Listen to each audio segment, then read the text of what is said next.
감사합니다. 오늘도 하나님이 기뻐하십니다. 아멘. 기도하겠습니다. 전능하신 우리 주여, 여기에 귀한 교회를 세우시고 하나님 기뻐하는 여종을 보내주셔서 죽어가는 이 땅에 영혼들을 살리라고 힘주시고 능력 주시고 오늘까지 붙잡아 쓰셨사오니 감사합니다.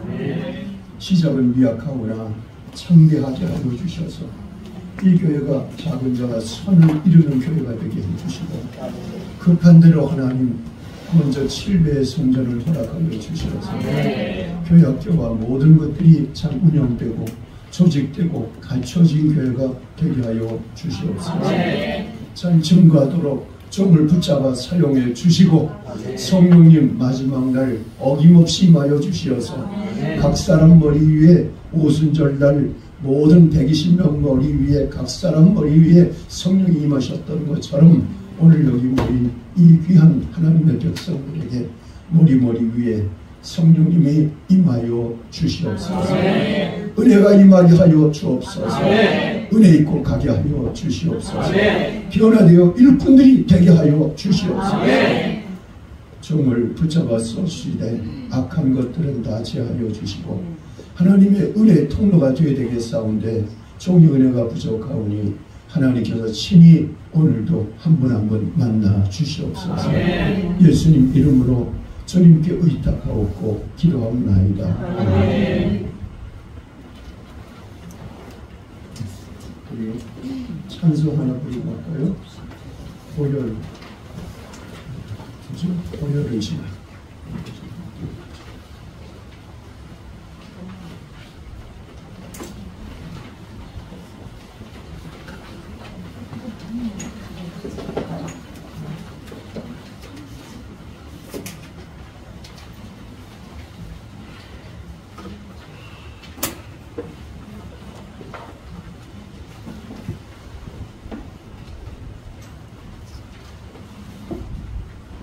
긴장하지 마시고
보혈을 지나가면 하나님을 만날 수 있어요. 오늘 우리가 주제로 삼은 성소의 휘장이 찢어져서 그 뒤에 길이 열렸는데 그때 예수님이 돌아가실 때 그런 일이 생겼다고 말해요. 예수님이 돌아가실 때 십자가에서 다 이루었다 하셨는데 캄캄해지고 어두워지고 지진이 나고 땅이 흔들리고 무덤이 열리고 사람들이 살아서 죽은 사람들 가운데 살아나서 예루살렘 성에 들어가는 그런 현상이 생겼어요. 그럴 때 그 뒤에 보니까 성소의 휘장이 찢어진 거예요. 여기서는 예수님이 돌아가시고 자기 몸을 찢어 돌아가시고 그 동시에 다 이뤘다고 했는데 성소의 휘장이 위서부터 아래로 찢어집니다. 이 성소의 휘장은요 두께가 10cm예요. 10cm. 폭은 약 10한 2m, 높이는 18m 정도 되는데 누가 거기를 타고 올라가서 위에서부터 찢는다고 그게 뭐 칼로 이렇게 한다고 하면 찢어지겠어요. 400명 제사장들이 몇 날 며칠을 고생을 하면서 짜놓고 그냥 계속 짠 거예요. 그게 짠 거. 근데 그게 뭐 옷감도 아니고 짠 건데 그게 그렇게 10cm나 되는 두께인데 어떻게 찢어지냐. 사람이 할 일이 아니거든요. 하나님이 하셨다는 거예요. 아멘. 왜 그럼 그렇게 하셨냐. 히브리서 10장 18절 20절에는 이렇게 말하고 있어요. 이것을 사하시는 다시 죄를 위하여 제사될 것이 없느니라. 그러므로 형제들아 우리가 예수의 피를 힘입어 성소의 결합을 담력을 얻었나니 그 이름이 우리를 위하여 휘장하여 되는 것이 새롭고 산 길이요 휘장은 저의 육체이다. 예수님이 돌아가실 때 성소 휘장이 찢어졌는데 거기 그 땀에 찢어졌다는 것은 성소가 있으면 성소가 있고 지성소가 있으면 사이에 막혀있던 거예요. 휘장은. 근데 그 성소와 지성소 사이에 막혀있던 것이 찢어져서 지성소가 보이는 거예요. 하나님의 보좌가 그 안에 있는데 그게 보이는 거예요. 그 전까지는 막혀 있어서 여러분 막히는 것도 은혜예요. 막히는 것도. 우리 죄인이 그 막히지 않은 걸 하나님을 막히지 않은 데로 만나면 죽어요. 제사장도 대제사장은 그 휘장 안에 들어갈 수 있는데 그냥 보통 제사장은 성소까지만 들어가요. 분향하고 떡상에 떡 씌우고 그 정도는 할 수 있어요. 재를 씌우고 그 정도는 하는데 그 안에는 못 들어가요. 대제사장만 1년에 한 번 들어가는데 그것도 거룩한 피를 가지고 들어가요. 그리고 먼저 그 피로 자기가 씻고 속죄함을 받고 나서야 들어가는데 대제사장도 그 안에 들어갔다가 하나님 보시기 합당하지 않으면 그냥 죽어버리고 그 안에서 죽어서 방울을 옷에 달아놨는데 그 방울에서 설렁설렁 소리가 안 나면 그 안에서 일을 못하고 있는 거니까 죽은 거라고 생각하고 들어갈 때 옷에다가 이 허리에다 끈을 묶어가지고 아무 소리 안 나면 끈을 당겨가고 죽은 시체를 끌어낸다. 그만큼 하나님 지성소는 두려운 것입니다. 우사라는 사람이 법궤가 좀 뛰는다고 해가지고 아유 그거 하나님 법궤인데 이 법궤가 잘못 때문에 안 되지. 그리고 법궤를 소에다 싣고 가는 법궤를 그냥 탁 잡았더니 우사가 그 자리에서 죽어버린 거예요. 좋은 일이잖아요. 법궤를 그 마차에 실은 게 떨어지면 큰일 나니까 그걸 떨어지가 덜썩 잡았는데 하나님을 죽여버린 거예요. 왜? 거룩하니까 손대지 말라는 거예요. 그런데 그게 그 길이 열린 거예요. 아무도 못 들어가고 대제사장은 1년에 한 번 자기 거룩한 피로 속죄하는 피로 자기를 씻고 그 다음에 그 피를 가지고서야 거기를 들어갈 수 있었는데 거기 휘장이 쫙 잘라져. 그리고 그 사이로 하나님의 나라가 보이기 시작합니다. 그래서 히브리서 기자는 이걸 또 뭐라고 했다고요? 그 휘장은 곧 저의 육체니라 그렇게 말씀하시고 그 길은 뭐라고요? 새로운 살 길이요. 할렐루야. 예수의 피로 만들어진 새로운 살 길인데 거기는 우리가 예수의 피를 힘입어서 들어갈 수 있는 곳이다. 그렇게 새로운 살 길이 열리고 하나님 지성소가 있는 곳에 들어가려고 하면 이제는 예수의 피를 힘입어서 들어갈 수 있게 되었다. 얼마나 큰 은혜입니까? 예수의 피를 통과해야 하나님 앞에 갈 수 있다. 근데 이게 살 길이라고 했잖아요. 살 길, 새로운 살 길. 네, 지난번에 우리가 보던 개역한글 성경에는 새롭고 산 길이요. 그래서 새롭고 산 길이요. 개역개정 성경은 새로운 살 길이요.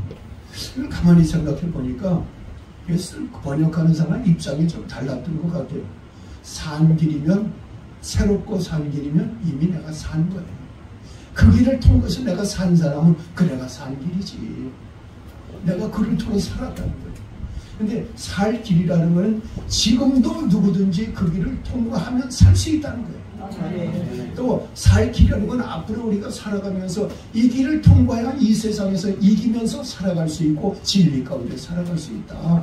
그런 내용을 이 글자 안에 포함하고 있다는 거예요. 살 길은요, 내가 살아난 길이고요. 누구든지 지금도 그 길을 가면 살 수 있는 길이고요. 앞으로 우리가 거룩하게 살고 승리하면서 살려면 그 길밖에는 없다는 거예요. 아멘. 그 길은 어떤 길이냐? 첫째는 회개예요. 회개. 예수의 피를 가지고 갈 수 있기 때문에 예수의 피를 가지고 간다는 말은 회개하라. 회개가 살 길이라. 여러분, 회개 없이는 하나님 나라에 들어갈 수도 없고 하나님도 만날 수 없고, 회개 없이는 기도도 안 되고요, 회개하지 않으면 병도 안 고쳐지고요, 회개하지 않으면 하나님이 그 사람을 붙잡아 쓸 이유가 없어요. 우리가 아무리 사랑스러워도 어디 갔다가 그냥 똥을 한 바가지 묻혀가지고 왔어. 아이고 내 새끼다고 끌어안을 엄마가 어디 있어요. 야야야야, 목욕탕을 씻고 다 들여버려서 씻고 오게 만든다. 회개해야 하나님 만날 수 있고 하나님 나라에 들어갈 수 있고 하나님 붙들어서 손잡고 같이 갈 수 있다. 야, 창피해. 저만큼 떨어져. 넌 누가 너를 내 자식이라고 하겠냐? 저만큼 떨어져. 하나님은 거룩한데 우리가 추하고 더러우면 저만큼 떨어져. 그런데 하나님은 회개하는 사람을 절대 멸시하지 않아요. 절대 멸시하지 않고, 그래 내 아들답다. 그럼 잘못했으면 잘못했다고 당당하게 말하고, 나 이제 잘할게요. 그게 내 아들이지. 핑계대고, 나 내 사정이 아니라, 내가 한 게 아니라, 아담이 그랬잖아요.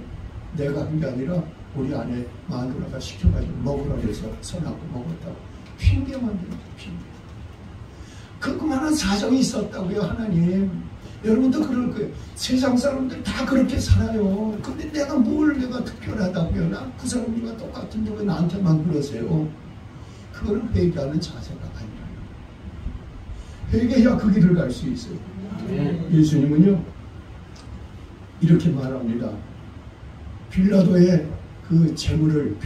제물을 드리는데, 제사를 드리는데, 사람들을 잡아서 갈릴리에서 그들로 제사를 드렸어요. 갈릴리에서 그냥 빌라도가 제사를 드리는데 사람들의 피를 취해가지고 제사를 드립니다. 이럴 수가 있냐? 그 말을 하시면서, 또 하나는 망대가 무너져서 18명이 죽었는데, 그 18명이 죽은 것도 그냥 망대가 무너져 죽었는데, 아까 그 빌라도의 그 제물에 자기 피를 흘려서 죽어버린 사람들, 그 사람들 무슨 죄 때문에 걸려들었을까? 망대가 갑자기 무너진 사람들이 죽었으면 그들은 무슨 죄 때문일까? 그런데 뭐라고 그래요? 너희도 이와 같이 회개하지 아니하면 이와 같이 망하리라. 너희도 회개하지 않으면 이와 같이 망하리라. 회개해야 망하지 않고 살 길이 생긴다. 그래야 하나님이 함께 해주시고, 회개하는 자에게 성령도 주시고, 회개가 제일 중요한 거예요. 하나님 앞에 나아갈 수 있는 거, 예수의 피로 나를 씻고 내 죄를 씻어주세요. 예수님 나의 죄를 다 예수의 피로 덮어주세요. 그리고 나가야 승리하는 사람, 행복한 삶, 승리하는 인생길이 될 수 있을 것 같죠. 시편 7편 12절에 한번 볼게요. 시편 12절. 사람이 내게 하자면 그가 그의 칼을 하시며 그의 앞에 강하여 얘기하셨다.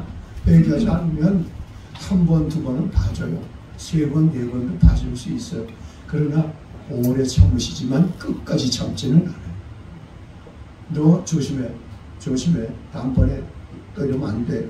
몇 번 경고했는데 에이고. 그러다 그냥 넘어가면서 괜찮으니까 하나님을 무시해요. 하나님이 있다면 심판을 정말 하겠어. 해서 벌써 했겠지. 마음 놓고 죄 짓다가는 언젠가 불상사가 생기고 마는 거예요. 한 번 실수가 그 사람의 인생을 다 말아먹을 수가 있어요. TV에서 보니까 어떤 유명한 연예인이 무슨 관계가 밝혀질까봐 전전긍긍하다가, 물론 뒷말에는 그 검찰의 조사를 받으면 너무너무 검사가 조사가 강하니까 여러 가지 부조리가 발견되겠으니까 그냥 조사를 받기 전에 자기가 죽은 거라고 하지만 자살해버리고 그 문제를 해결하고 넘어가려고 했어요. 여기 거는 덮어지고 기소유예가 되고 그런 걸 뭐라고 그래요? 이 사람이 해당되는 사람이 죽었으면 그 재판은 더 이상 진행을 못해. 그래서 그냥 공소권 없음으로 끝났다 할지라도 하나님 앞에 가서는 자살한 죄를 어떻게 청산하겠냐고요. 그럼 어리석은 일이 어디 있어요. 사람 한 번 실수할 수 있으니까, 그래 나 인기는 있지만 나도 실수했어요. 김호중 씨가 그 실수해놓고서는 자기가 잘못했어요. 아, 내가 실수했네요. 술을 끊을게요. 그러면 사람들이 박수 쳐주고, 야, 역시 연예인은 연예인이다. 저렇게 술 잘 먹으니까 노래도 잘하지. 그러겠지. 누가 그걸 죽이려고 하겠어요. 근데 그걸 그냥 거짓말해서 어떻게 아닌 척하고 덮으려고 하다가 망해버리구나. 죄는요, 꺼내놓고 회개하면 살아요. 그리고 죄는 깨끗이 씻겨져요. 근데 죄를 덮어두면 다 영혼이 썩어서 나중에 못 쓰는 영혼, 버릴 영혼 그러면 안 된다고요. 회개하세요. 아멘. 작은 거라도 회개를 하세요.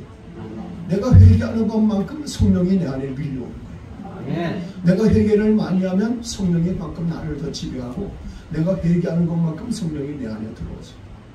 그러니까 회개를 철저히 해야 되는데 작은 것까지 회개해요. 저는요, 하나님 믿고, 그때는 아직 교회학교 교사인데 음력 정월 그달에는 쉬잖아요. 다 어느 교회사든지. 정월달에 교회 지하실 기도방에 가서 1월 첫날 간절히 기도해서, 하나님, 나를 하나님이 기뻐하시는 사람, 거룩한 사람, 내가 거룩하니 너희도 거룩하라 했는데 내 죄를 깨닫게 해주세요. 근데요, 내 어렸을 때 고등학교 때 집안이 망해가지고 아버지가 연탄 공장을 해서 돈을 많이 벌었었는데 쫄딱 망해가지고 내가 연탄 배달을 잠시 한 때가 있었어요. 근데 그때 연탄 배달을 이 구루마에 싣고 가면은 가다 보면 옛날 연탄은 단단하지 못하니까 귀퉁이가 깨져요. 그리고 귀퉁이가 조금 깨진 건 뭐 상관이 없는데 아주먹만큼씩 떨어져 나가면 그것만큼 열량이 줄어들 거고 그것만큼 시간이 짧을 텐데 그걸 그냥 몰려 돌려서 이렇게 해놓고 안 보이게 뒤로 돌려놓고 그러고 돈을 받아가지고 1,500원씩 딱딱 받아왔던 그 생각이 탁 나는 거예요. 그러면서 내가, 야, 너 이렇게 참 치사한 놈이냐. 그거 그냥 똑바로 말하고 한 장값 덜 받고 다음에 갖다 주든지 꼭 그렇게 약속을 하고 오든가 덜 받고 오면 되지. 왜 그렇게 너 그런 행동을 했냐. 너는 사특한 놈이로다. 그래서 눈물을 흘리고, 하나님, 내 성격에 이런 치사하고 유치하고 거짓스러운 게 내 안에 있군요. 외식하고 위선자고 그런 게 내 안에 있군요. 나를 하나님 보혈로 씻어주세요. 그렇게 기도하는데요, 까까머리 중새끼 하나가 옆에서 툭 튀어나와요. 아, 이게 외식하고 목닥치면서 잘하는 것 같지만 절간에서 엉터리짓 하던 그런 거구나, 그런 생각이. 회개하면 하나님 그 작은 것까지도 들춰내주세요. 들춰내주세요. 회개해야 삽니다. 아멘. 세례 요한이 자기한테 세례를 받으러 사람들에게 회개해야 세례를 줬어요. 세례 요한은 그냥 회개의 세례를 준 게 아니라 물세를 그냥 막 준 게 아니고 회개하고 자기 죄를 자복하고 회개한 다음에 세례를 주는데 바리새인과 서기관들이 무턱대고 와서 세례를 받는 거예요. 회개하러 그 건성을 뭐 어쩌고 회개했기도 하나님 내 죄를 용서해 주시고 뭐 건성했겠죠. 그러니까 세례 요한이 하는 말이, 이 독사의 자식들아, 누가 임박한 진노를 피하라 하더니 회개에 합당한 열매를 맺어라. 회개에 합당한 열매도 없이 어떻게 너가 하나님 앞에 살겠다고 하냐. 그러면서 하는 말을 곰곰이 우리가 생각해 보면, 회개하지 않으면 임박한 진노를 피할 시간이 없다는 거예요. 날짜는 점점 다가오고 있어요. 근데 임박한 진노가 가까이 왔는데 지금까지 괜찮았으니까 괜찮겠지. 하나님이 오래 참으시지만 나 더 이상 못 참겠다. 이제는 때가 되었다. 내가 이 땅에 심판하러 가리라. 그렇게 예수님이 다시 오시면은 어찌하겠냐. 임박했다는 마음을 갖고 하나님의 진노가 가까이 왔다는 마음을 갖고 여러분들이 계속 어떤 죄를 반복적으로 짓는다고 하면 거기서 뛰쳐나와야 돼요. 끊어버려야 되는 거예요. 깨끗이 잘라버려야 되는 거예요. 할렐루야. 그게 회개라는 거죠. 잘라버려야 돼요. 김유심이라는 신라의 유명한 장수는요, 그렇게 해서 천국이라는 기생하고 좀 젊었을 때 좋은 관계였는데, 이제 엄마가, 야, 너 젊은 놈이 어린 새끼가 그따구로 살면 네가 무슨 큰 일꾼이 되겠니?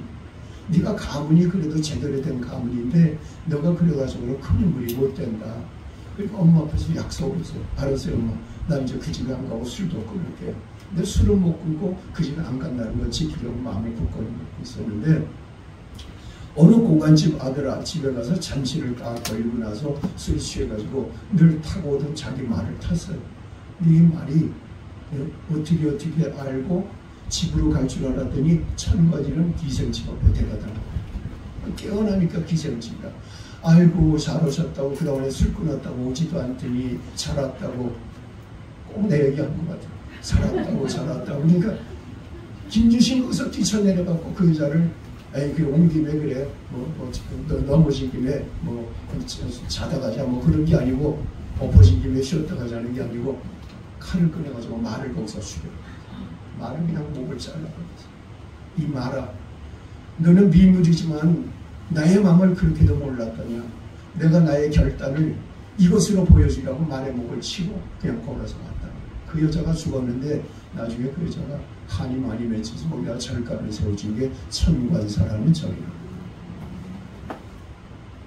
잘라버려야 돼. 죄를 그냥 뿌리채 잘라버리고 그냥 그래야만 여러분들이 하나님 보시기에 깨끗한 사람, 그래야 성령도 오시는 거예요. 그래야 성령도 오십니다. 그 회개는 어떤 마음을 회개냐? 애통한 마음이 회개의 중심이라는 거예요. 예레미야 4장 4절을 보겠어요. 인간과 영생을 주니라 너희는 스스로 회개를 행하여 너희 마음 가죽을 내고 나 여호와께 속하라. 그리하지 아니하면 너희 하나님으로 말미암아 나의 분노가 불같이 일어나 사르니 그것을 끌 자가 없으리라. 아멘. 할례는요 마음의 가죽을 베내는 거예요. 이 할례는 그냥 육체의 할례는 아이들 생식기 표피에다가 그 표피를 잘라내는 것 뿐이죠. 근데 마음의 할례는요 마음 가죽을 잘라내요. 내 양심의 가죽이 두껍게 있는 걸 잘라내야 돼요. 그래서 그 양심이 속이 보이도록 만드는 게 회개란 말이에요. 내 속 양심을 깨끗하게 만들어가는 것, 그게 예수 믿는 사람들 그게 제일 행복인 거예요. 예수 믿고 복 받았다는 것보다도요 예수 믿고 사람 바뀌어졌다, 그게 더 좋은 거예요. 돈을 많이 벌다가도 지옥 가면 아무 소용없어요. 세상에서 천금만큼을 다 가졌어도 지옥에 떨어지고 나면 그때는 소용없는 거예요. 그게 위로가 될 거예요. 내가 그래도 세상에서는 떵떵거리고 살았는데 지옥에서 그게 위로가 될까요? 더 위로가 되고 더 짜증스러워요. 야, 그때 내가 회개해 둘 거예요. 그 술이 좀 뭐라고 돈이 좀 뭐라고 거기에 취해가지고 세상 쾌락에 취해서 몇 시간을 다 빼앗겼던 거야. 야, 이 쾌락아, 이 모든 술막이야. 정말 너 때문에 내가 망했다. 그 지난 날을 행복해 하는 게 아니라 더 짜증스러워하고 괴로워하고 고통을 받을 거야. 여러분 다 천국에서 만나기를 주님의 이름으로 축복합니다. 네. 다윗이 일생에 한 번 큰 죄를 짓고 나서 하나님 앞에 이렇게 회개하죠. 시편 51편 17절입니다. 17절. 당시 이렇게 기도했어요. 하나님께서 거하시는 천사에서 상하시니라. 하나님이여 상하고 우매하는 마음을 주께서 멸시하지 아니하시리라. 멸시하지 않는데요. 하나님 잘못해서 그 말이요 자존심 상해도요. 사람 앞에서도 그 말이 자존심 상해요. 사람 됐다. 그 자기 자존심만 내세우는 사람은 절대 미안하다 잘못됐다는 말 못해요. 그런데 내가 좀 잘못하면 미리 가서 잘못했다고 하고 실수했다고 핑계대지 말고, 핑계대는 건 막이고 핑계대지 않고 솔직하게 고백하고 용서를 구하는 것은 하나님의 사랑이라는 거예요. 여기에 필요한 심령은 애통하고 통회하는 마음, 애통한 마음. 죄 때문에 내가 어쩌다 그런 죄를 지었어, 내가 어쩌다 실수를 했지, 내가 어떻게 그렇게 될 수가 있어. 그러면 간절한 마음으로 자기 죄를 고백하고 씻어내는 사람, 그게 진짜 하나님 기뻐하는 사람이라는 거예요. 이번에 이스라엘에서 하마스하고 지금 전쟁이 계속 붙었잖아요. 그래서 수천 명이 죽었어요 지금. 근데 그게 벌어진 일이 작년이잖아요. 작년에 어느 날 보자면 초막절이 벌어졌어요. 이스라엘 초막절. 초막절이 뭔지 알죠? 광야에 나가서 일주일 동안 텐트를 치고 살면서 우리 백조상들이 광야를 통과할 때 하나님이 어떻게 도와주는지를 깨닫고 구름기둥 불기둥 인도하시는 하나님께 나도 거룩하게 살겠다고 옛날 조상들이 먹었던 그 맛없는 음식들을 먹으면서 일주일 그렇게 보내는 거예요. 근데 그 초막절 그 파티에 광야에 나서 파티를 하는데 거기서 퀴어 축제를 한 거예요. 젊은 사람들이. 젊은 사람들이 다 지금 정부를 반대합니다. 이스라엘에서는 지금 그 총리 이런 정치를 다 반대해요. 왜? 너무 율법적이라는 거예요. 우리 자유가 필요하다는 거예요. 그래서 막 그 나쁜 동성연애 같은 것도 그냥 거기서 막 허락을 하라는 거예요. 그렇게 거기서 그 악한 축제를 벌이고 있을 때 하마스 군대가 쳐들어가지고 그렇게 일이 생겼다고. 회개하지 않으면 이렇게 되는 거예요. 특별히 그래서 이스라엘 사람들은 하나님 앞에 온전히 붙들려 써야 될 사람들인데 택하신 백성이고 선민인데 그 선민의 젊은 사람들이 그 짓을 했다는 것은 하나님이 용납하실 수가 없었던 거예요. 회개해야 됩니다. 아멘. 괜찮겠지. 이거 다 다른 나라도 다 그런데 다른 사람도 그렇게 사는데 그러면 그거는 해결할 길이 없는 거예요. 나는 하나님의 기준으로 살리라. 하나님 말씀을 기준으로 살리라. 그게 하나님 기뻐하는 회개라는 거죠. 아멘. 회개하면 하나님은 어떻게 할까요? 죄를 용서해 주시고 회복해 주신다는 거예요. 아멘. 하나님은 회개하면 하나님이 돌아오세요. 요엘서 2장 12절 13절 한번 읽어볼게요. 여호와의 말씀에 너희는 이제라도 금식하고 울며 행하고 마음을 다하여 내게로 돌아오라 하시나니 너희는 옷을 찢지 말고 마음을 찢고 너희 하나님 여호와께로 돌아오시리라. 그는 은혜를 주시며 자비로우시며 노하기를 더디 하시며 이내가 크시사 뜻을 돌이켜 재앙을 내리지 아니하시나니. 여기 보면 울며 애통하며 마음을 다하여 내게로 돌아오라. 하나님께 돌아오는 게 회개거든요. 슈브라는 동사를 쓰는데 돌아오다 슈브라는 동사는 회개란 말이에요. 그게 회개하면서 구약성경의 회개란 말에 슈브라는 동사를 계속 똑같이 써요. 돌아오다 돌이키다 다 슈브라는 말이 있어요. 돌아오는 게 뭐냐? 마음을 애통한 마음을 갖고 울면서 금식하고 그리고 내게로 돌아오라.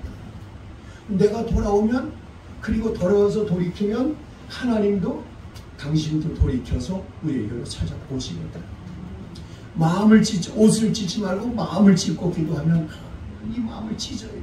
교만한 마음을 찢어내고 죄된 욕심의 마음을 찢어내고 그렇게 기도하면 하나님이 그런 마음으로 내게 돌아오면 하나님은 나도 외면하지 않고 너에게 돌아오겠다. 내가 돌아가면 하나님도 내게 돌아와요. 할렐루야. 아멘. 하나님의 은혜를 꼭 체험하고 회복하는 역사가 있기를 바랍니다. 요엘서는요, 요엘서는 무슨 일이 있는가 하면 요엘서 쭉 읽어보면 팥쟁이가 와서 먹고 메뚜기가 먹고 황충이 먹고 느시 먹고 그냥 뭐 나라의 모든 소산물이 다 뭐가 와서 먹는데 그게 정말로 메뚜기 때가 온 것일 수도 있고 아니면 적군이 쳐들어서 그렇게 이 나라가 쳐들어와서 다 쓸어가고 다른 나라가 쳐들어와 다 쓸어가고 계속 나라가 전쟁과 기근 같은 걸로 자연재해 같은 걸로 지금 몇 년 동안 고통을 받고 제사드릴 음식도 없고 먹을 것도 없고 그런 악한 처지에 놓였을 때가 그 당시 예루살렘의 상황이에요.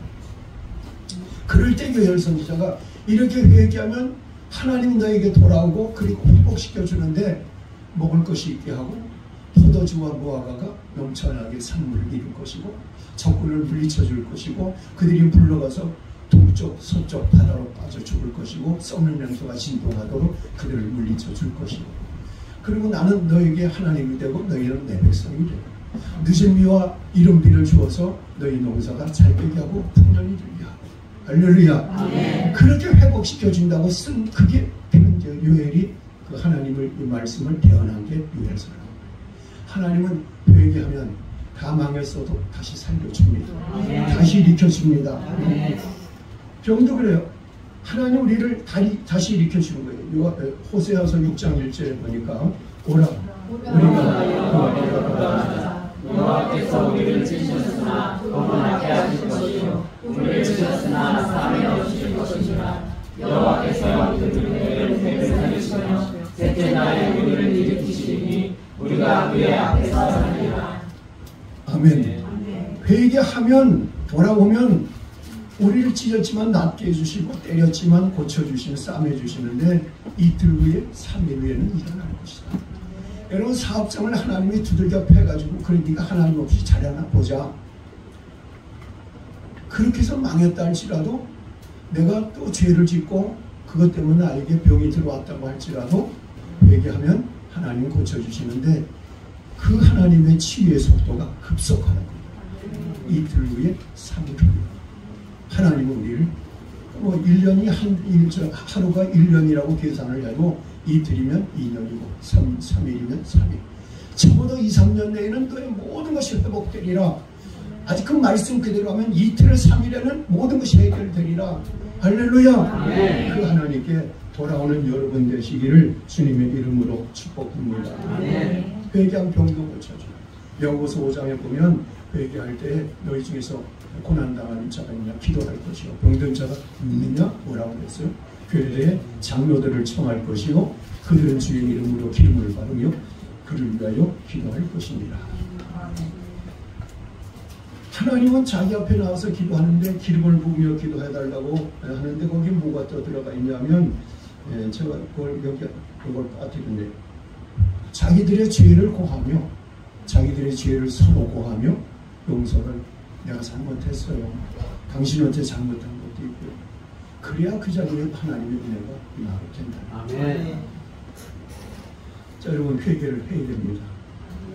회개를 해야 됩니다. 한 가지만 더 회개에 대해서 말씀을 드릴게요. 사도행전 3장 19절입니다. 그러므로 너희가 회개하고 너희 죄 없이 하느니라. 이같이 하면 새롭게 되는 날이 주 앞으로부터 이를 것이요. 너희가 뭐하고요? 회개하고 돌이켜 너희 죄 없이 함을 받으라. 죄가 없어질래요?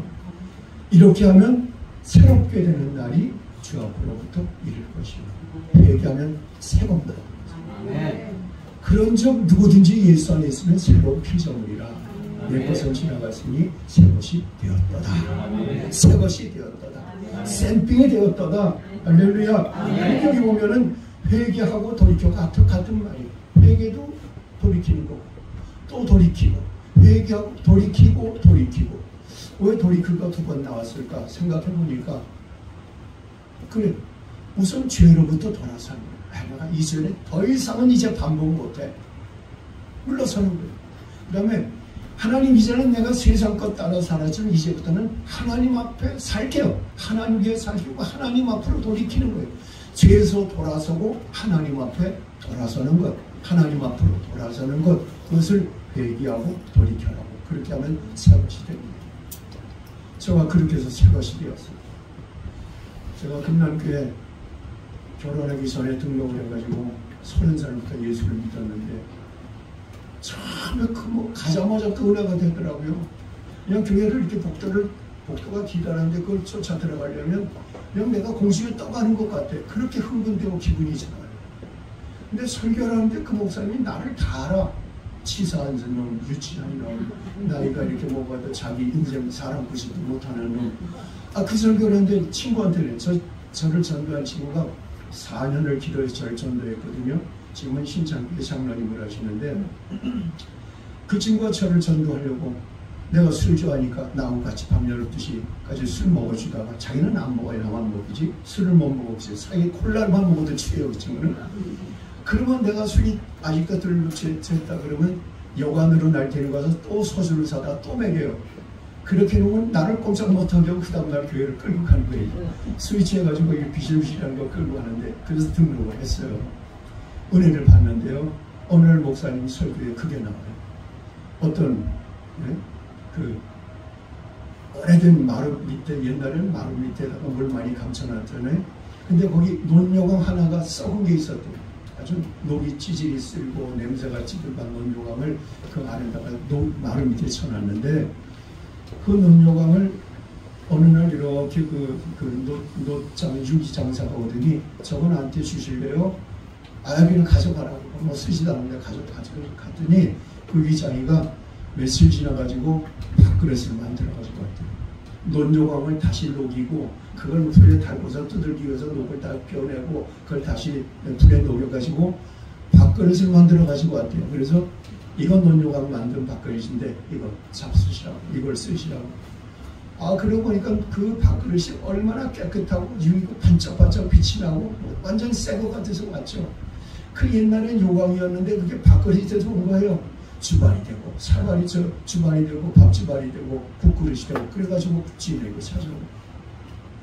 그래서 그 주인이 목사인데 그 목사가 있다가 이게 꼭 나하고 똑같구나. 옛날에는 형편없이 세상에 남북군으로 살고 그저 사고나 일으키고 된 사람이 하나님 믿고 이렇게 주의정이 됐는데 내 팔자하고 똑같구나. 그래서 그 사람이 그렇게 부인한테 얘기했더니 부인이 하는 말이 나도 마찬가지야. 옛날에 내가 바르게 사는 게 없었다고. 나도 그저 거리에서 주막하면서 술 퍼주고 몸 퍼주고 그렇게 사는 여자인데 내가 이제는 이 노수가 같이 새로운 그릇이 되었다고.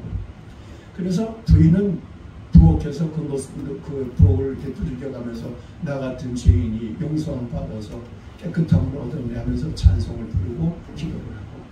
목사님도 그런 기도를 하는데 어느 날 하도 은혜가 되니까 나 같은 쌍년이 나 같은 쌍놈이 용서함 받아서 옳다함 주 앞에 얻으면 그런 찬송을 부른다.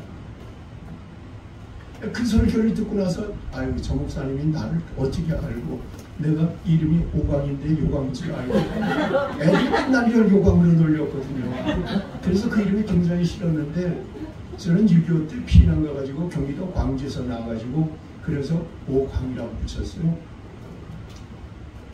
내가 마음속에는 5개가 난 넓은 사람이다 그렇게 생각하고 있었는데 애들은 요광이라고 놀리는데 그 찬송을 막 부른 나 같은 쌍놈이 용서함 받아서 주 앞에 옳다함 얻으면 근데 그게 내 얘기예요. 그러니까 그때 뒤집어졌어요. 그리고 그때부터 내가 그래. 그리고 그때 어느 설교에 들으니까 40살이면 자기 나이가 40이면 자기 인격을 책임지는 사람이 되어야 된다. 내가 40살까지는 남들에게 무시받는 사람이 아니라 인정받는 사람이 되리라 결심을 하고 술, 담배를 그 다음부터 완전히 끊어버리도록 결심을 하고 끊기를 시작을 했어요. 나 같은 죄인이 용서함 받는 거 예수의 피밖에 없어요. 새것 되는 거 예수의 피밖에 없어요. 회개하면 새것이 되고 회개하지 않으면 그대로 있다고. 이제 시간이 많이 없으니까 바로바로 가야 되겠어요. 다음에 두 번째 길은 어떤 길이냐? 회개가 살 길이에요.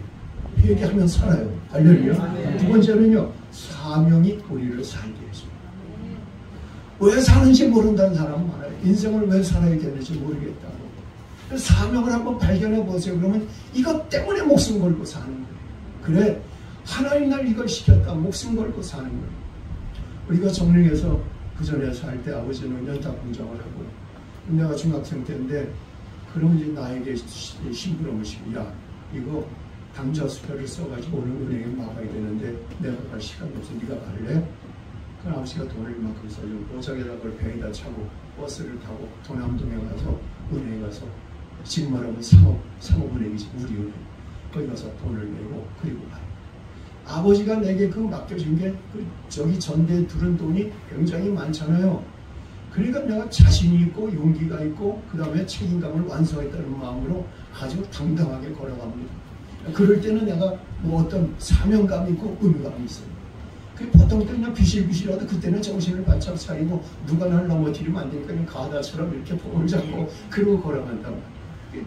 의무 때문에 사명 때문에 그렇게 되는 거예요. 사명이 있으면 사는 길이 생겨요. 사명이 있으면 살 용기가 생기고 살 희망이 생기고 살 목적이 생긴다 그 말이에요. 근데 사명이 없으면 안 돼요. 예수님은 사명을 완수하셨기 때문에 다 이루었다.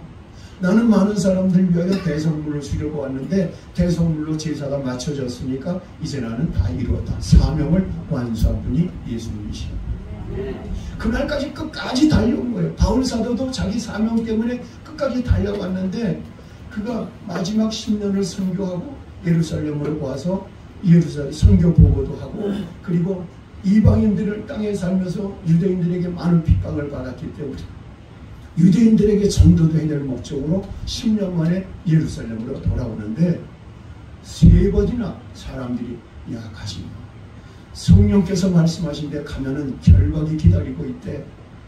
어떤 아가보라는 선지자는 너가 가면 이거 자기가 그 바울의 허리띠 끈을 가져서 자기 손발을 묶고 이 허리띠 주인이 이 내가 묶인 것처럼 묶여가지고 이방인에게 넘겨질 거래 절대로 가지 마. 사람들만 울며 말며 그런 일이 3번이나 있었어요. 그 사람들이 성령이 그렇게 하셨다고 성령이 기도하는데 안 된다는 게 가지 말라는 거예요. 근데 바울이 뭐라고 그래요? 그 얘기 다 듣고도 하나님은 나에게 가지 말라는 말은 안 하셨어. 환상은 보여주고 가면은 결박이 기다리고 있다고 하지만 가지 말라는 말씀은 안 주셨어. 그 말은 뭡니까? 그런 게 있어도 나는 가야 된다는 거예요. 그게 사명 감당하는 거예요. 그래서 그런 말을 하죠. 우리 한번 읽어볼게요. 네. 사도행전 20장 23절 24절 2장 23절 24절 오직 성령이 당신의 우리에게 증언하여 결박과 하나님의 나를 찾아가 하시나 내가 달려갈 일과 주 예수께 받은 사명 곧 하나님의 은혜의 복음을 전하는 일을 가져가면 나의 생명조차 조금도 귀한 것으로 여기지 아니하노라. 아멘. 20장 13절 바울이 대답하되 여러분이 어찌하여 울어 내 마음을 상하게 하느냐. 나는 주 예수의 이름을 위하여 결박할 뿐 아니라 예루살렘에서 죽을 것도 각오하였노라.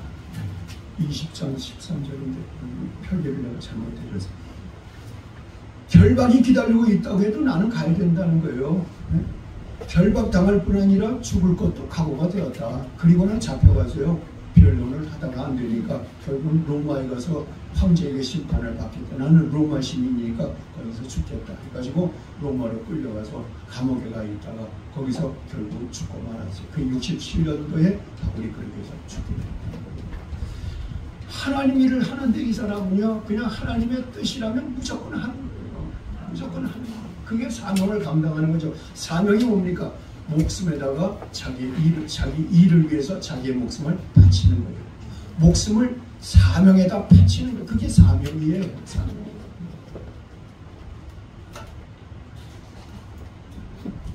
그러면 그 바울이 또 뭐라고 그런데 얘기를 했냐? 빌립보서 2장 12절 13절.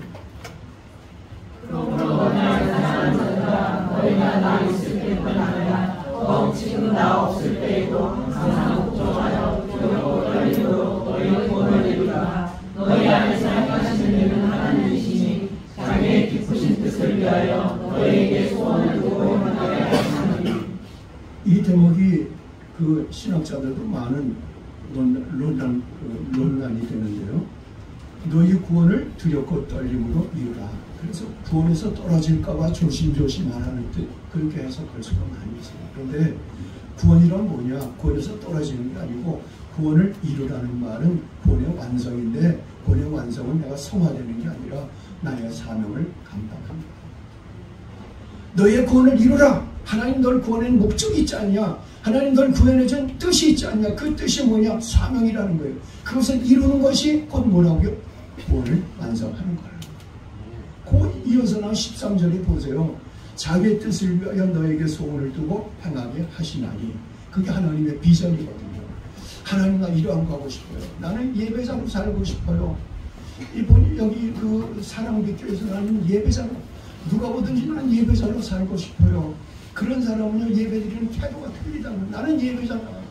목사님이 날 보고 힘이 나고 날 보고 은혜 받고. 여러분 저도 목회할 때 의정부에서 오는 그 권사님이요 여자 권사님이 교인이 한 번 5, 60명 70명 앉아있어서 그 사람만 아멘해요. 아멘. 그러면 힘이 생겨요. 우리 안식구는 그분이 뒤에서 그분 꼭 뒤에 우리 안식구가 앉아있었는데 그분이 아멘. 고개 꺾듯 아멘. 그럴 때 은혜 받아서 아니 우리 남편 설교가 뭐가 좋다고 내가 듣기엔 저 개떡인데 하나님 말씀을 개떡해서 안 됐지만 은혜가 안 되는데 앞에 있는 이 권사님은 거기서 은혜 받고 그때부터 자기도 찬송 부르고 박수를 치고 아멘하고 그렇게 한다. 나는 예배자로 살기 전에서는 예배에 목숨 거는 거예요. 아멘. 예배 시간 남보다 빨리 와서 기도하고 여기 영을 다 더러운 영을 내쫓고 이 안을 거룩하게 하나님의 영으로 가득 채우고 예배 분위기를 만들어주고. 나는 교사로 살겠어요. 나는 아이들을 가르치는 이것 가지고 일생을 보내겠어요. 카터처럼 유세하다가도 자기 교회 가서 아이들을 가르치고 또 유세를 하고. 그런 믿음의 사람들 되기를 제 이름으로 축복합니다. 꼭 목사, 전도사, 선교사가 되는 게 사명은 아니에요. 사명은 다 달라요. 그룹마다 쓰임새가 다 다르기 때문에 다 다른데 예배사, 기도자, 나는 기도로 이 교회를 섬기리라. 그러면 기둥 같은 그 기도 용사가 되고 낙타무릎 같은 무릎을 가지고 그렇게 기도하는 거예요. 자랑이 아니고요. 금남교회가 기도실이 옛날에 마룻바닥이었는데 거기에 들어가서 저녁 때 2시간, 3시간씩 기도하고 보면요, 나중에 무릎하고 발등에 딱딱하게 굳은 소리가 저 그렇게 됐었어요. 평소에 그저 통성기도로 예배 마치고 새벽기도를 마치고 나면 나는 맨 마지막 내가 맨 마지막으로 나오고 방석 정리하고 그때 제가 나왔어요. 하여튼 죽기 살기로 기도하려고 했어요. 여러분, 하나님은 그렇게 내가 기도자로 이 교회를 섬기겠다 마음먹으면 교회 나와서 남들 더 기도해야 돼. 그리고 교회를 위해서 더 많이 기도해야 돼. 나는 전도사를 하겠다 그러면 전도를 매일 전도지로 나가는 거예요. 금남교는 그런 참 은혜 받은 사람들이 많아요. 어떤 권사님, 남자 권사님은요, 감리교니까 권사가 있죠. 평일날 자기가 시장에서 기름 장사를 하는데 가게 문을 자기 부인한테 맡겨놓고 자기 부인하고 장사를 같이 하면 손님이 하나도 안 온대요. 근데 이상하게 이 백에다가 전도지를 하나를 넣어가지고 저 청량리하고 청량리역 앞에서 예수 믿으세요, 예수 믿으세요. 그렇게 전도하고 나면은 가보면 집에 오면 왜 이제 오냐고, 그냥 오늘 장사가 너무 잘 돼가지고 지금 내가 손발이 그냥 모자를 짜는데 당신은 어디 갔다 이제 오냐고. 여보, 내가 전도를 하니까 하나님 이거 해주시는 거야. 내가 하나님 일하니까 하나님이 우리 집에 해주시는 건데 내가 이거 안 하면 이것도 안 돼. 그래서 전도를 그렇게 하는 거예요. 그분은 비가 오나 눈이 오나 전도자로 살겠다, 예배자로 살겠다, 기도자로 살겠다, 나는 선교사로 가겠다. 나는 선교사로 워낙에 부름을 받고 내가 자원을 했는데 그 길을 가지 않았더니 목회가 나중에 이렇게 꼬부라지더라고요. 왜? 하나님 뜻이 아닙니까? 호리병 속에다가 자원서를 써가지고 호리병 속에 내가 그 예수 특전자녀라는 곳에 내가 그 지원서를 써가지고 호리병에 넣었어요. 그거는 선교사 가는 거예요. 근데 교회에서 내가 학생들 데리고 미국에 어학연수를 한 2달 갔다 오는 사이에 난 갔다 와서 이제 사표를 내고 선교사를 가겠다 했는데 내 선임 전도사가 내가 오면 이 사람은 전도사 쓰라고 자기는 충주에다가 교회를 개척해서 가면서 나를 전도사로 추천을 해가지고 순간에 전도사가 되어버렸어. 그러니까 우리 양식구도 좋죠. 멀리 안 가니까. 애들도 그때 뭐 초등학교 1, 2학년 됐는데 그거 어디 때리면 가고 저기 가요. 이게 좋은 거다. 왜 주저앉아서 사명을 받으면 안 된다.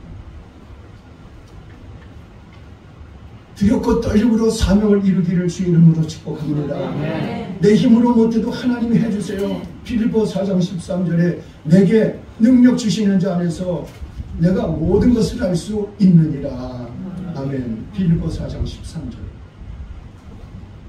내게 능력 주시는 자 안에서 내가 못해도 하나님이 해주도록 도와주십니다. 시간 없지만 사명 한번 부르고 갈까요? 주님이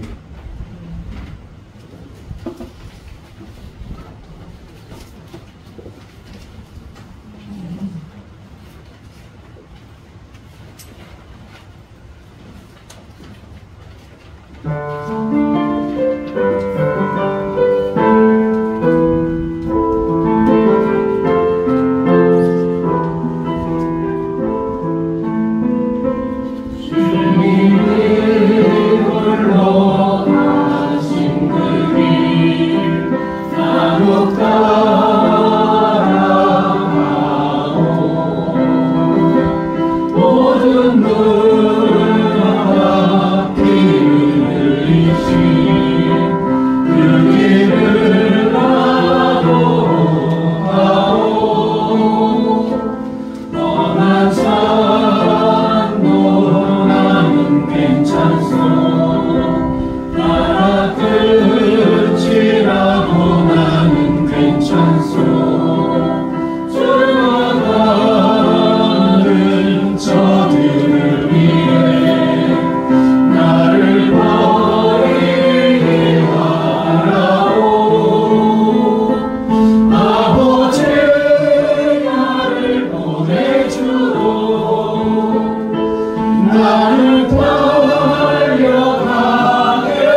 갈 길은 성령과 함께 가는 길입니다. 아멘. 성령이 함께 가는 길.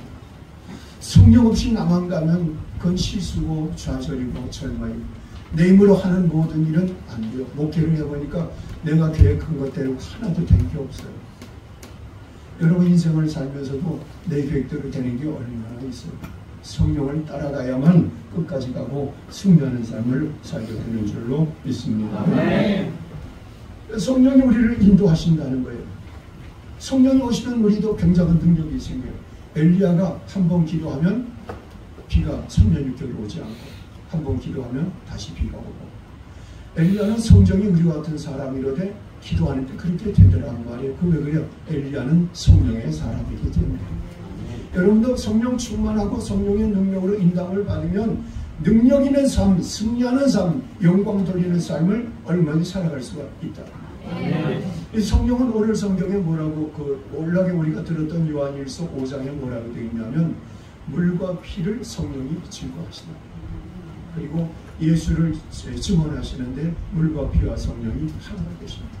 물 대신 예수님 그분이 우리를 거듭나게 하고 살리고 우리에게 구원의 길이라면 또 피 대신 예수님 구원을 완성해 주시고 새로운 길을 열어주셨는데 그 모든 것을 인정해주고 그 모든 길을 걸어갈 때 승리하게 우리를 붙잡아주는 분 그분이 바로 성령님이시랍니다. 성령 충만 받아야 돼요. 여러분 다 성령 충만 받기를 주님의 이름으로 축복합니다. 성령은 어떤 분이냐면 하나님이 보낸다고 약속해 준 분이에요. 예수님이 내가 가면 너에게 성령을 보내주시리라 약속을 하셨어요. 예수님이 부활하신 다음에 40일을 계시다가 승천하시기 전에 제자들에게 내가 가는 것이 이익이라 내가 가면 또 다른 보혜사를 너에게 보내주시리라. 할렐루야. 아멘. 그러면서 예수님이 떠나기 전에 제자들에게 예루살렘을 떠나시지 말고 약속하신 성령을 기다리라. 몇 날이 못되어 너희가 성령을 받으리라. 몇 날이 못되어 성령 받을 테니까 제발 포기하지 말고 여기 떠나지 말고 기다려. 왜? 예루살렘에서 오순절날 성령을 받아야 돼요. 그러면 오순절날 성령이 임한 이유는 뭐냐? 다른 날 와셔야 되는데 왜 하필이면 예수님 가시고 그 다음에 열흘 뒤 오순절날에 120명이 나가에 달아서 모여 기도할 때 그때 어떻게 성령이 내려왔냐? 왜 그 날짜냐? 성령이 하시는 일을 가르쳐줍니다. 맥추절은 추수의 달이죠. 7.7절이 맥추절인데 그때는 추수라 풍성합니다. 그러니까 성령을 받으면 마음이 풍성해지고 열매가 풍성해지고 삶이 풍성해지는 거예요. 성령이죠. 또 그날이 어떤 날이냐면 옛날에 모세가 시내산에서 율법을 받은 날이 그날이에요. 그 조사를 보면 딱 그렇게 나와요. 예루살렘을 떠날 때 정월 14일 날 양을 잡아서 문인거가 문설주에 바르고 출발을 했잖아요. 그때로부터 끝까지가 1월달까지가 14일이니까 17일이 남아있고 그 다음에 2월달 지나고 그 30일 그 당시 원력으로는 한 달이 다 30일이에요. 30일 더하면 17달 30일이면 얼마예요? 계산이 안 되네. 그렇지? 17에다가 30일 더하면 47일.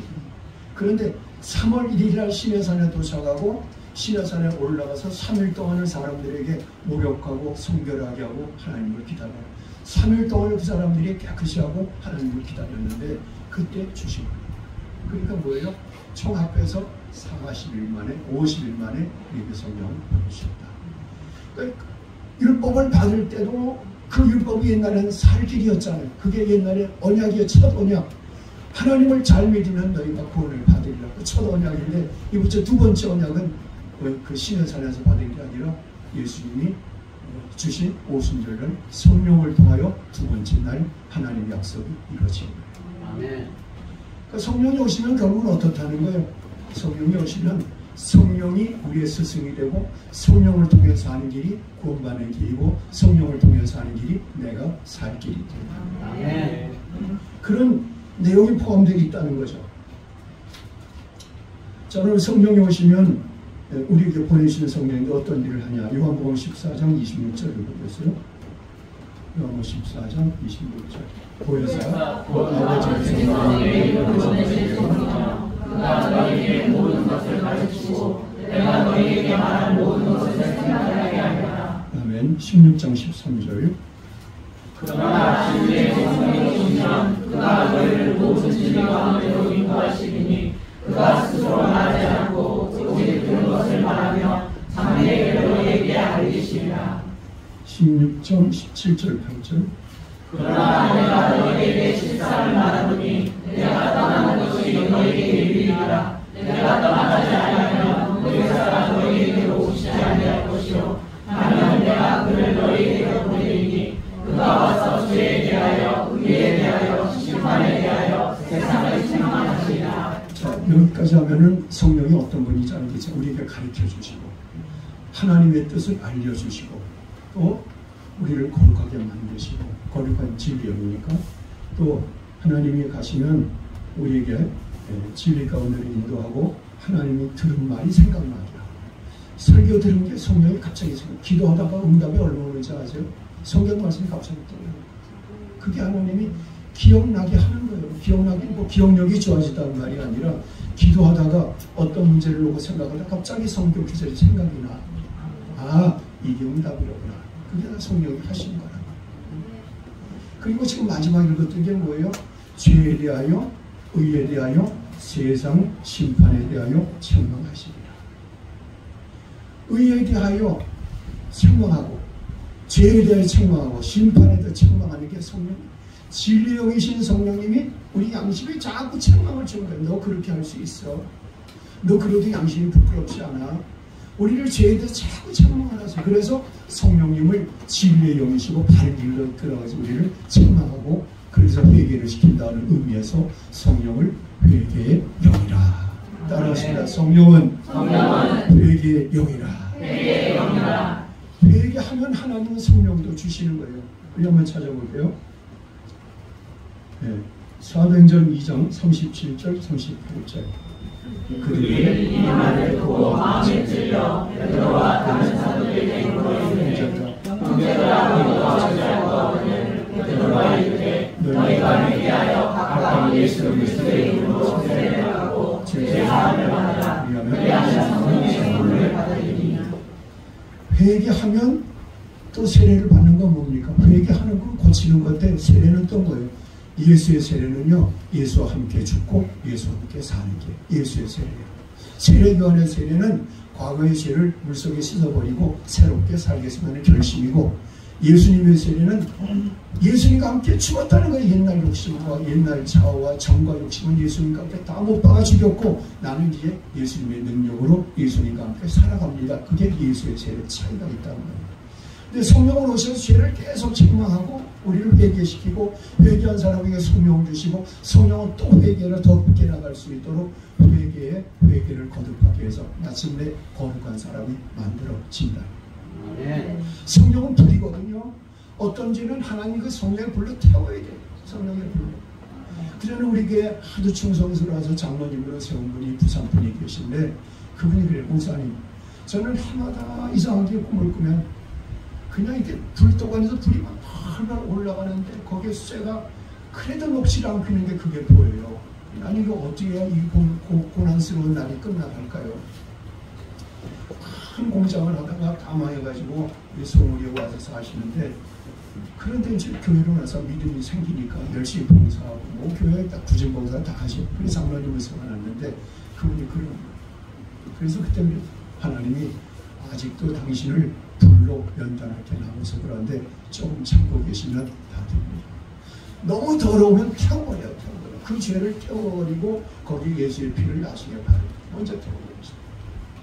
성령이 오면 죄를 태워주는 일까지 하세요. 할렐루야. 성령을 의지하고 여러분들이 구원받고 거룩한 사람이 되기를 축복합니다. 그 다음에 이 성령은 전도의 영이라고 그랬어요. 전도가 잘 돼야 돼요. 전도가 잘 돼야 되는데 여러분, 전도가 되려고 하면 사랑 없이는 전도가 안 되죠. 사랑이, 여기 이게 무슨 교회예요? 이름이? 교회가 이름이? 사랑의 교회. 나는 사랑의 빛교회, 저 인터넷 검색하니까 사랑의 빛교회로 나와서 사랑의 빛교회인 줄 알고 그렇게 소개를 기도 설교지에게 우리 아이가 그래요. 우리 작은 딸이 아빠 사랑 빛교회를 왜 사랑의 빛교회라고 해서 교인들 실망해 드린 거야. 실망하셨어요? 사랑 빛. 정말 좋은 거예요. 사랑이 빛을 내려면 그 안에 뭔가를 태워야 돼요. 뭔가를 태워야 빛이 나는 거 아니에요? 뭘 태울까요? 여러분, 마음이 태워야 돼요. 애타는 마음, 오늘 산에서 애타는 마음이 있어야 빛이 발하는 거예요. 그때 타는 거 없이 빛이 발해지죠. 죽을도 뭔가 타야만 빛이 발해져요. 여러분, 사랑빛교회가 되려면 여러분 마음속에 영혼권에 대한 애타는 마음, 교회가 부모가 발전하는 일에 애타는 마음, 그게 여러분 마음속에 있어야 돼요. 애타는 마음. 애가 탄다고 해서 그 사랑할 때만 애가 타는 거잖아요. 애 끓는 그 심정, 애가 타는 그 마음, 그게 하나님 마음이고 예수님 마음이고, 그래서 아들이 이 땅에 보낸 거고, 그래서 우리를 그 마음 가지고 전도하러 가는 거예요. 성령은 애타는 마음을 주세요. 불타는 마음을 주세요. 그 믿음으로 우리 사랑빛교회가 큰 승리를 하게 되기를 주님의 이름으로 축복합니다. 아멘. 성령은 은사도 주시고 열매도 맺게 하세요. 열매 맺는다는 것은요, 굉장히 중요해요. 열매는 내 인품이, 인격이 완성이 되가는 과정이에요.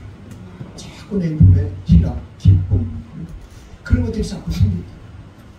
근데 이게 인품의 성령가 맺혀지지 않은 사람은 은사는 많이 받아서 하나님 일을 열심히 잘하는데, 은사는 하나님이 하고 주시는 거예요. 병고신 은사, 귀신 쫓는 은사, 뭐 이런 은사는 하나님이 하라고 주는 건데, 그게 마치 내 거인 것처럼 자랑하고 교만 부리고, 남들에게 그저 은사했다고 자랑하고, 남들이 앞세워 보이려고 나타내 보이려고 하고, 그러면 그는 하나님 보시기에 합당치 않은 거죠. 성령의 열매는 인격의 변화인데, 그 은사를 칼집에서 칼이 있다가 꺼내서 쓸 때 써야 되는 것처럼 그걸 완급을 조정하고 부드러운 마음을 주고, 그게 성령 하시는 거예요. 성령이 오시면 마음이 부드러워져요. 마음이 온유해져요. 성령이 오시면 급한 마음이 없어져요. 성령이 오시면 불같은 성격이 되는 게 아니라 불같은 성격이 잠재워지고 이슬비처럼 내리는 성격으로 바뀌어져요. 너무 약한 사람은 그냥 잔잔하게 이슬비 같은 성격을 가진 사람은 하나님이 성령으로 용기를 주어서 불타는 심령을 주입니다. 성령이 열매를 거기서 여러분들이 은사와 심령을 주관하는 게 성령의 열매입니다. 아멘. 중요한 거는요, 이제부터 성령이 오시면 어디서부터 이 일을 적용할까? 가정에서. 가정. 에베소서 5장 한번 읽어볼게요. 세월이 악하니라. 에베소서 5장 16절을 읽어볼게요.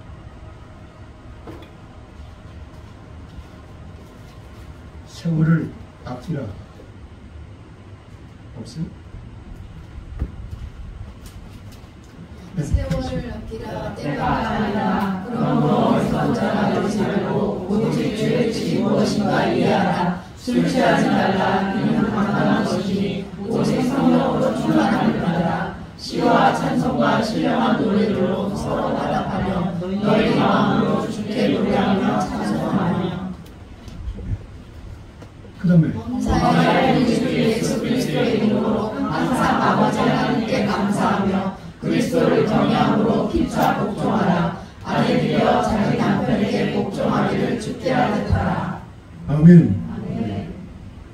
성령을 받으면 복종하고 충성하고, 남들보다 자기보다 남들을 더 높여주고 그런 마음이 생기는데, 그걸 어디서부터 시작하냐면 그리스도를 경외함으로 피차 복종하라 해놓고 그 다음에 가정얘기 들어갈 거예요. 에베소서 뒤에 보면 그 다음에 하는 말이 가정얘기란 말이에요. 예수님이 교회를 사랑하듯 남편들과 아내를 자기 몸같이 사랑하라. 아내들아, 너가 그 교회 성도들이 예수님을 존경하고 순종하고 충성하는 것처럼 너 남편을 예수님처럼 잘 받들어라. 가정 얘기가 여기 나온다고요. 여러분, 가정이 행복해지고 평안하고 잘 되려고 하면 성령이 운행하셔야 돼요. 할렐루야. 성령 충만해야 돼요. 성령 충만은 성령께 이끌려 사는 거예요. 성령께 이끌려 사는 거예요. 인도함을 받고 사는 거예요. 갈라디아서 5장 16절에 한번 읽어볼게요. 그 앞에 있어요. 다시 생각해 보시고. 갈라디아서 5장 16절 읽어보세요. 내가 이르노니 너희는 성령 따라하라. 그리하면 육체의 욕심을 이루지 아니하리라. 그 욕심을 이루지 않고 사는 게 성령이 따라가는 삶이에요. 성령을 따라가면 자기 잘 같다는 것도 없어지고, 성령을 우리가 왜 봐야 되냐면 성령의 인도를 받고 가야 되니까. 아멘. 여러분, 가정에서, 교회에서, 직장에서 성령 인도함을 받고 가는 여러분 되기를 주님의 이름으로 축복합니다. 하나님 아버지 감사합니다. 성령 인도함을 받는 우리 교우들이 다 되게 하여 주시옵소서.